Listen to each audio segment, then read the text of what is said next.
Hi everyone, chicken fry చాలా ఈజీగా తక్కువ ఇంగ్రీడియంట్స్తో చికెన్ ఫ్రై ఏ విధంగా తయారు చేసుకోవాలో చూసేయండి.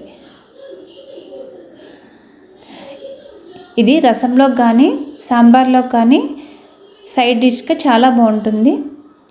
ముందుగా ప్యాన్ పెట్టుకుని 3 స్పూన్స్ ఆయిల్ వేసుకుని అందులో 1 స్పూను జీలకర్ర 1 స్పూను ఆవాలు వేసుకుని అవి ఫ్రై అయిన తర్వాత 7 జీడిపప్పులను యాడ్ చేయండి. అవి కూడా ఫ్రై అయిన తర్వాత 1 కప్పు ఆనియన్స్ తీసుకుని సన్నగా తరిగి పెట్టుకున్న ఆనియన్స్ ముక్కలు, 4 పచ్చిమిర్చి, కరివేపాకు యాడ్ చేసుకుని 1 స్పూను పసుపు 1 స్పూను సాల్ట్ యాడ్ చేసి బాగా కలుపుకోవాలి. ఇలా బాగా కలుపుకుని మూత పెట్టుకుని ఉల్లిపాయ బాగా మగ్గేంత వరకు 5 నిమిషాలు సిమ్లోనే మగ్గనివ్వాలి.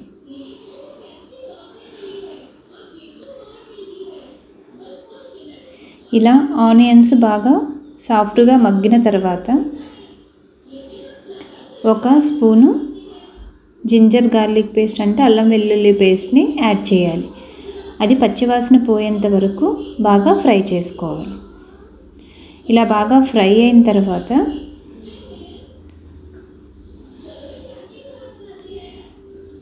చికెన్ని యాడ్ చేయాలి.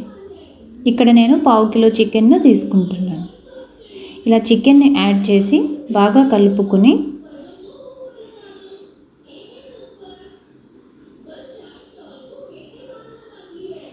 మూత పెట్టి 5 నిమిషాలు బాగా మగ్గనివ్వాలి.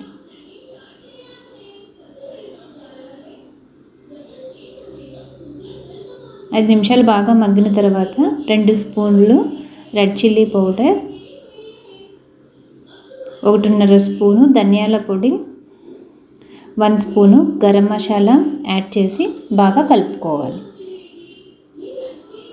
ఇలా బాగా కలుపుకొని మూత పెట్టుకుని 10 నుంచి 15 నిమిషాలు మధ్య మధ్యలో కలుపుకుంటా ఫ్రై చేసుకుంటే చాలా టేస్టీగా తక్కువ ఆయిల్తో చికెన్ ఫ్రై రెడీ. ఇప్పుడు కొత్తిమీరతో గార్నిష్ చేసుకుంటే చాలా tasty and yummy chicken fry ready. ఇప్పుడు ముక్క ఫ్రై అయిందో లేదో చూసుకుని కొత్తిమీరతో గార్నిష్ చేసుకోవాలి. అంతే. ఇలాంటి మంచి వీడియోస్ కోసం మన ఛానల్ని సబ్స్క్రైబ్ చేయండి. మీ ఫ్యామిలీకి మీ ఫ్రెండ్స్కి షేర్ చేయండి. కిందున్న బెల్ ఐకాన్ని ప్రెస్ చేయండి.